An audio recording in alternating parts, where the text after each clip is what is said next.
समझता है। नामेंगा मतलब नमस्कार, खुलुमखा। माननीय एमएलए विप्लव घोष जी, हमारे एमडीसी पद्मलोचन त्रिपुरा, नौतिया महोदय के ओकरा यहाँ में है, all the honorable guests in the dais।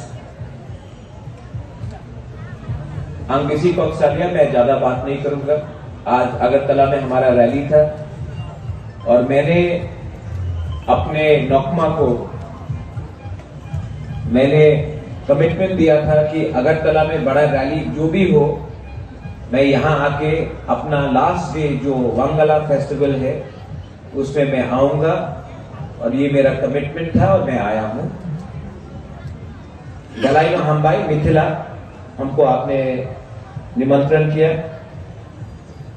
Garo community आज त्रिपुरा में ओनली 16,000 है, लेकिन जब भी मैं थानसा के बारे में बात करता हूं तो अपने गारो, या जिसको मैं आचिक बोलता हूं, आचिक कम्युनिटी को मैंने हमेशा अपना तिपरासा का, हमने एक समाज का एक अटूट हिस्सा समझा है, और गारो को कभी नहीं लगना चाहिए, हमारे आचिक को कभी नहीं लगना चाहिए